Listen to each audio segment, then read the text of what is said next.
Қызарал жері тұңған шежіре. Онда Еділ өңірінің оған іргелес Нарын құмының ғасырдан ғасырға жалғасқан тарихы бар. Ол күрделі және бай. Қазақстанның бір шеті саналып, Ресеймен шектесетін бұл елді мекенге біз де ат басын бұрдық. Жыланды Атырау облысының Құрманғазы ауданындағы ауыл.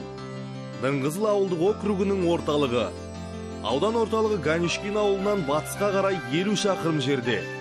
Каспий маңы ойпатының оңтүстік батысындағы шөлдік белдемнің шағылдық құм арасында орналасқан. Дыңғызыл селолық кеңесі 1922 жылы құрылған, ал 1962 жылы осы маңдағы ұсақ ұжымшарларды біріктіру негізінде Құрманғазы атындағы қой кеңшары қаланған. 1996 жылдан оның негізінде Жыландыда 38 шаруа қожалықтары және бір өндірістік кооператив жұмыс істейді. Халықтың жалпы саны 2594 адам. Ауыл арқылы Атырау-Астрахан темір жолы және автомобиль жолы өтеді. Бұл Дыңғызыл селолық округінің орталығы Жыланды ауылы. Құрманғазы баба есімін иеленген үлкен шаруашылық та осында. Байқайсыздар ма? Мүмкін сонда бұл ауыл бір кездері жыланның ордасы болған шығар. Ал Дыңғызыл сөзі қандай мағынаны білдіреді? Ендеше бұл сұрақтың жауабын бірге білетін боламыз. Ол енді осында 4-5 километр жерде арқада. Жақсы. Қазір соған барам. Міне біз ауылдың байырғы тұрғындарының бірі, берекелі әулеттің қазынасы саналған Ислам ағайдың шаңырағына құтты қонақ болып келдік. Бүгін бұл шаңырақта үлкен бастама қолға алынғалы тұр. Не дейсіздер ғой? Қария енші алғаны бар, алмағаны бар, балаларын, немерелерін жинап, қыстың қамын жаз ойлауға кіріскелі жатыр. Яғни азды көпті малға жем-шөп дайындамақшы. Ал кеттік.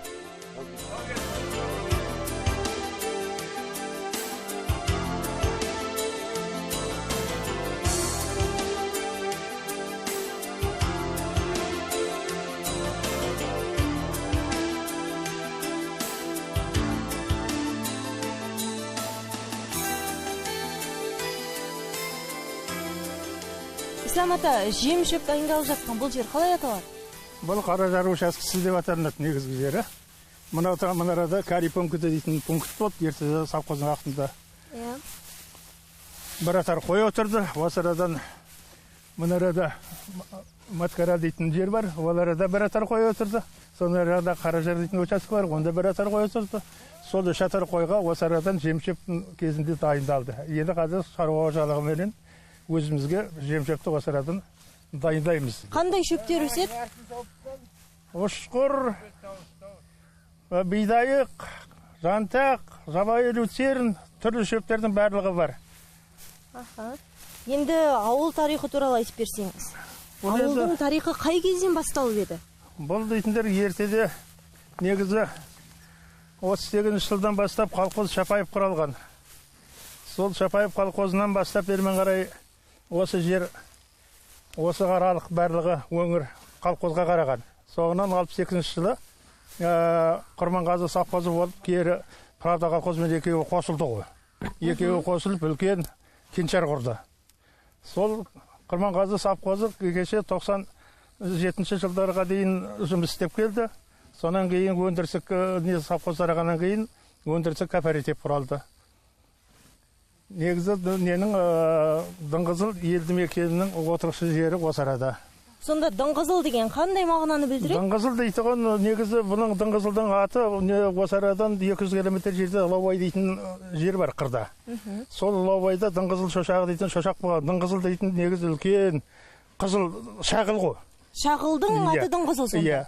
Дыңғызыл таза топырақ шағыл деген бағытты береді ғой. Ал ауыл Жыланды деп аталады. Сонда ауылда жылан көп болған ба? Андреев колхозы кішкентай ғана колхоз болған, соғынан ол тарап кеткен. Сол кезде соның орталығы Жыланды болған. Жыланды дейтін негізі енді менің түсінігімше сол су жақын, етегі күні кешеге дейін қамысты болып келді, көл болып келді. Жыланы мол болған болар, енді сол атауда шыққан болар деп ойлаймын. Біздің негізі Шапаев колхозының орталығы ар жағындағы 3 километр жердегі сегіз ауылы деп аталынады, әлі дейін бар ғой сегіз ауыл. Сол болды ғой орталығы. Бұл жерде неше тонна шөп дайындалады? бір жерден қазіргі бағытта енді 100 тоннадай шөп дайындалады ғой енді. Ертеде онан көп болды. Ол кездерде себебі жазғы тұрым қатаратын барлығы қырға көшіп кетеді. Сонан кейін көшіп кеткеннен кейін бұларының барлығы жері қорылады. Бірде-бір мал болмайды. Әрбір учаскеде бөлек-бөлек қаралшықтар ұсталды. Сол жерді қорыды қорықшылар. Сол арқылы ол көп мол өлім алды. Қазір енді әркім тек қана осындай шаруа қожалығымыз әркім өз жерін қорғайды. Иә, жерін қорғайды да, қалған жер жайлысқа қалып қойды. Көп жер қазір жайлысқа қалып қойды. Ата, енді қолорақпен шабу үлкен күш қой. Әрине, қазірде мінекей негізі трактор техникамен шабылады ғой жердің барлығы. Қазір енді мына тракторымыздың бұзылып қалуына байланысты запчастьті алып келуге кетті. Соған дейін қарап тұрмасын деп балдар қолорақпенен қалған жерді бітіріп дайындап жатыр. Бұл енді шамалы жер болғанмен соны енді трактор келгенше қарап тұрмайық деп. Сонда да жұмысты тоқтатпай дейсіз ғой. Жұмысты тоқтамасын деп атқанымыз. Мен де шауып көрсем болады ма орақпен? Болады.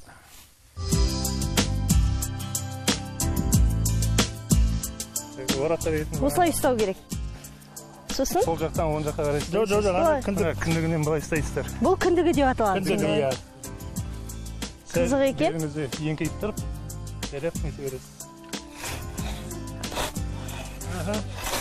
Бұған қолдың күші де керек сияқты, ата. Міне, үйлес алмай жатырған сияқты. Сіздің бұл іспен айналысқандарыңызға қанша жыл болды, ата? Біздер бала күнімізден бастап шаптық, орақты 15 жасымнан бастап орақ шаптық болды. Өзіңіз көрсетсеңіз, ата. Әреке. Сіздің де шөп шапқаныңызды көрейік.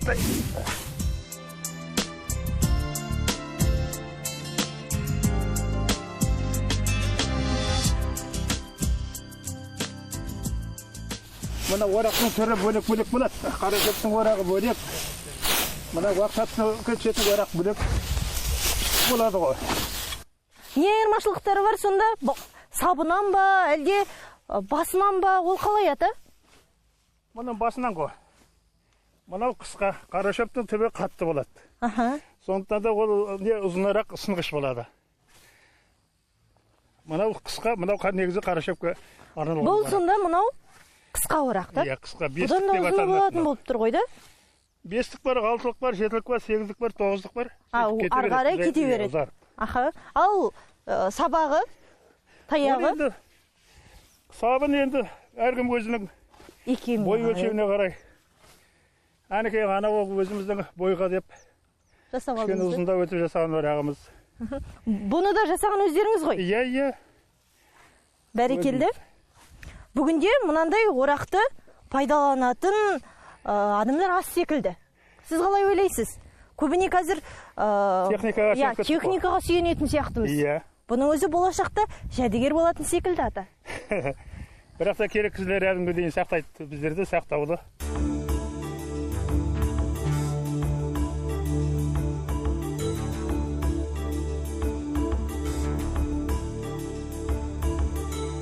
Ата, ана қарауытып тұрған не нәрсе ол? Ол кірдуат дейді ол. Шіркеу.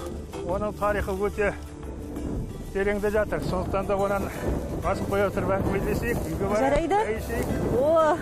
Шай салып. Әжей күтіп отыр. Үйге барайық, кең жерде сосын әңгімелесерміз. Бәрекелді, ата, онда кеттік. Әжейдің шайын ішейік.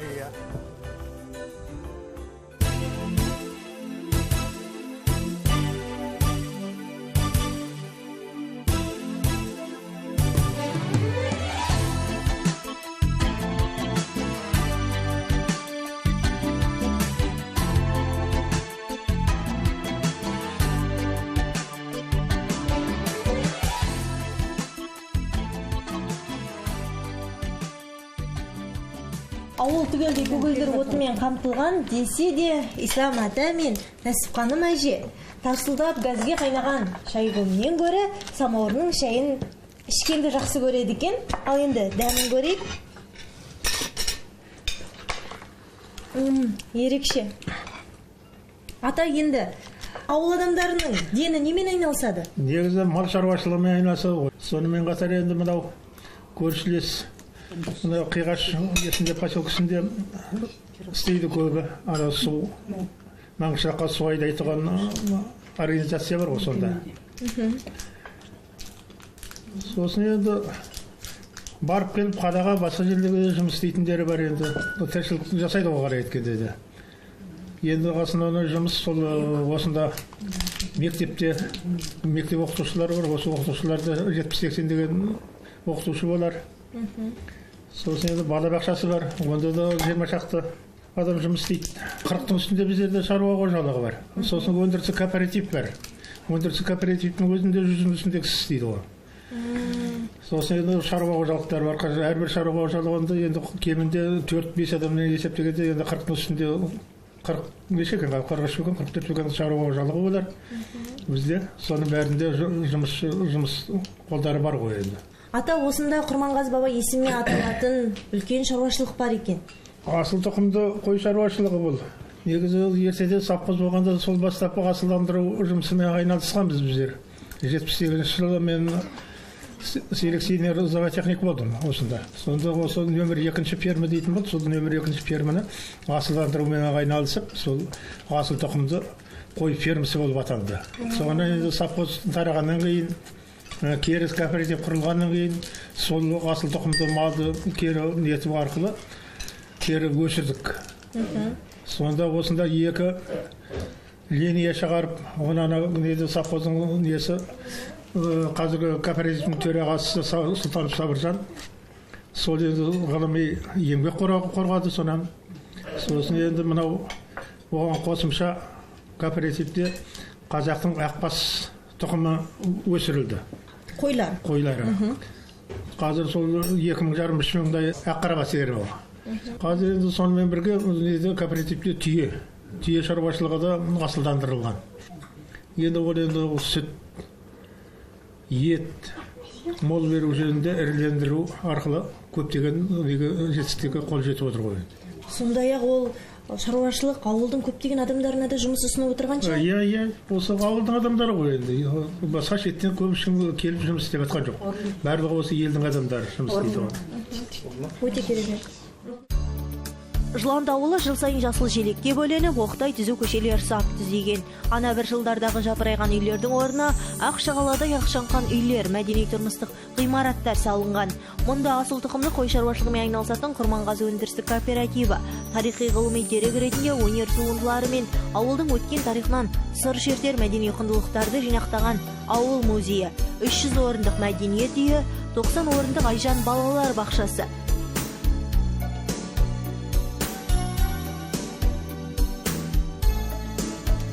Дәрігерлік емхана, 640 орындық мектеп, балалардың музыка мектебі бар. Ауылдың батыс бөлігінде 2-ші дүниежүзілік соғыстан оралмаған сарбаздарға арналған белгісіз солдат мүсіні орнатылған.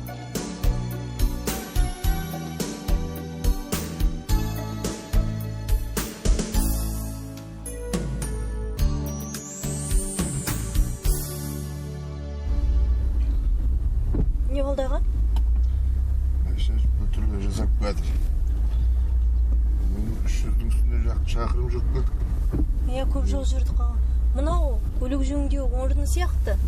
Барып көрейік аға? Барып көрейік. Иә, машинамызды бір көрсетіп алайық онда. Көрсетіп қайтайық.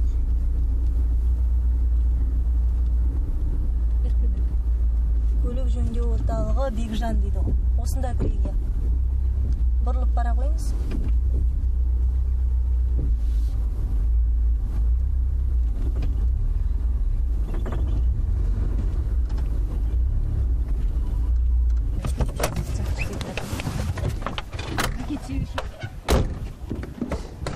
Бекжан көлік жөндеу орталығы. Саламатсыздар ма? Қал жағдайларыңыз қалай? Іскесет? Ассалаумағалейкум. Аға, біздер қаланы өзінен келе жатырмыз. Түсірілім тобы. Біздің көлігіміз қаладан бері 300 шақырымның үстінде жол жүріп келдік. Бір сіздерге көрсетіп алайын деп, қаратып алайын деп келген жайымыз бар. Кіргізіңіз онда.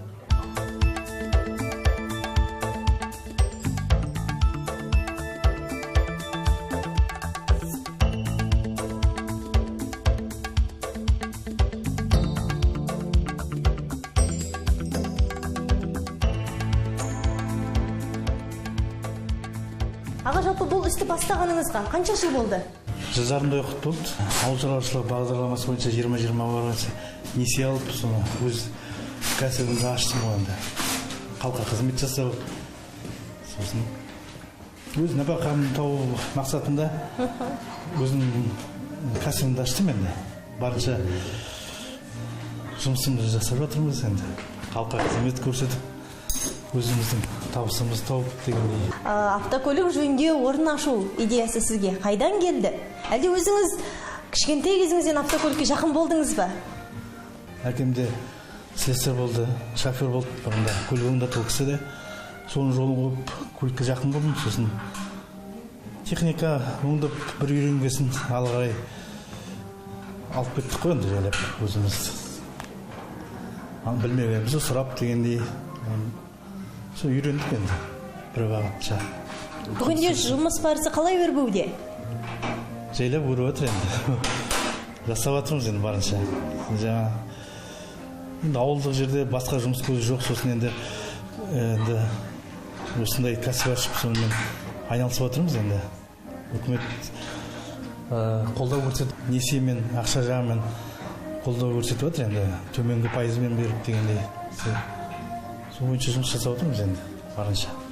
Бүгінде бұл автокөлік жөнінде орталығында өзіңізден басқа тағы да қызметкерлер бар ғой? Иә, бар. Жұмыс жасап жатыр. Былтыр бір жігіт алғам, ол осы қыстан бастап жаңа бағдарлама бойынша бір жігіт алып отырмын жұмысқа. Февраль айынан бастап бір жылға келісімшарт жасап, сол жұмыс қамту бойынша. Бұл осы Жыланды ауылындағы бірден бір көлік жөндеу орталығы ғой? Иә, бір көлік жөндеу орталығы алғашқы. Біздің ауыл енді аудан орталығынан 60 шақырым қашықтықта орналасқан. Енді екінің бірі орталыққа барып көлігі бұзылған кезде тез оңдатылмайды дегендей, сол ауылда болашағы бар ғой деп ойлаймыз енді. Өркендеуге де қазір техника көйіп жатыр, екінің бірінде автокөлік бар. Болашағы бар кәсіп деп ойлаймыз онда. Рахмет аға, көп-көп ісіңізге сәттілік тілейміз. Рахмет сіздерге.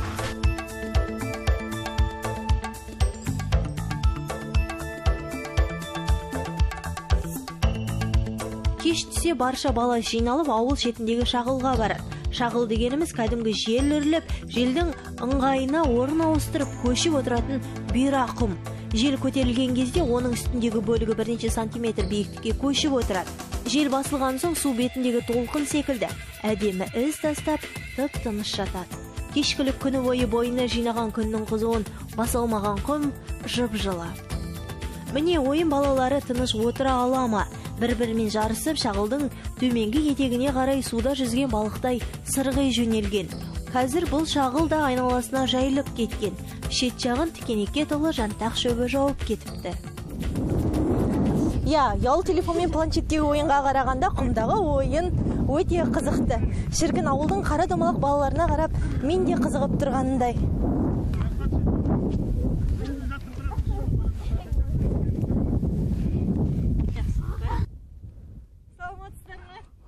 Қызым, кел.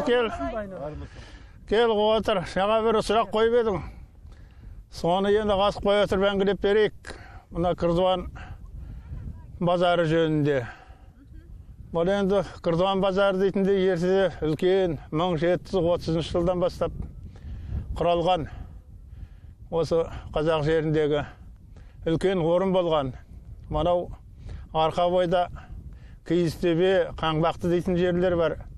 Сонан бір қарай Құрманғазыны туып өскен анау Жиделі, Бесшоқы, Састау дейтін жерлері бар. Сол екі неден қыр өңірінен қазақтар шығырып, малын айдап, алып келіп осында сатып, сауда-саттық жұмысын атқарған. Сонымен қатар осы арада әрбір өнерлі адамдарда қатысып, Дина шешеміз арнайы келіп, үй төгіліп сол кісіге сол халыққа өнерін көрсеткен. Сондай үлкен орын болған кезінде.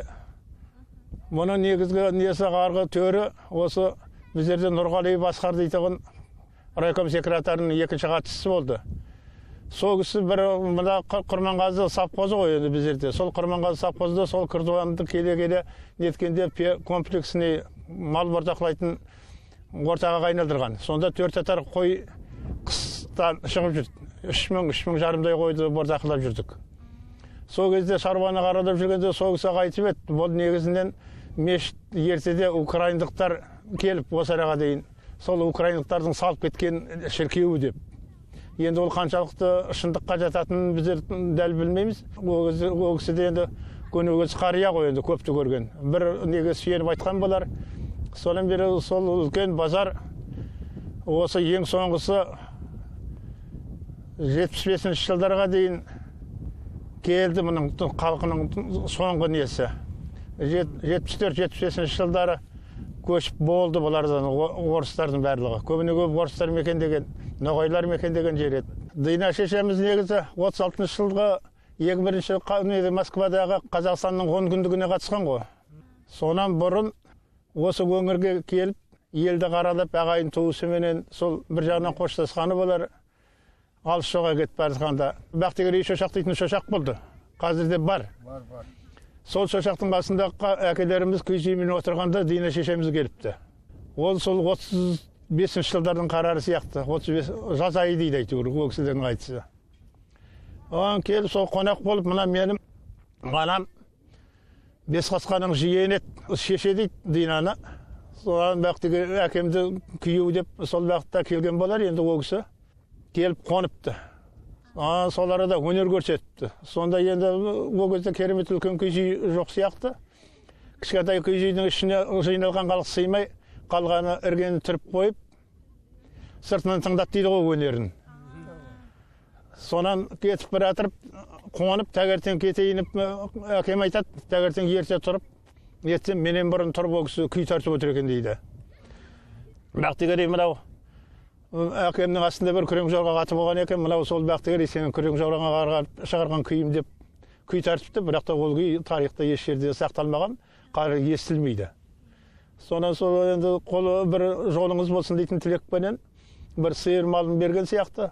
Сол елден қаржы жинап, сол ең бірінші Дина шешеміз соңғы несі сол 35-тің аяғы ма, 36 жылдың басында ма сол Алматыға кеткен ғой енді. Сонан қайтып бұл жаққа ол кісі келмепті.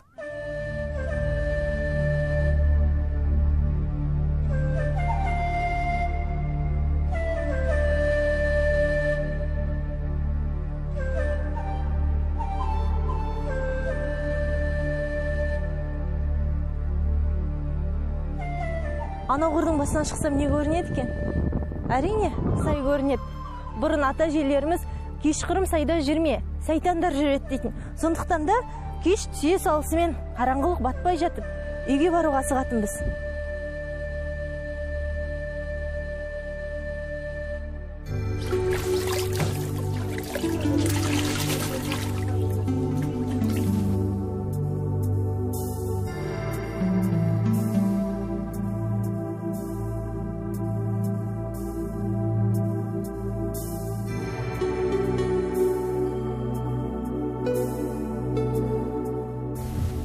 Ерасыл, ұлдана мен ектім келмей жатыр.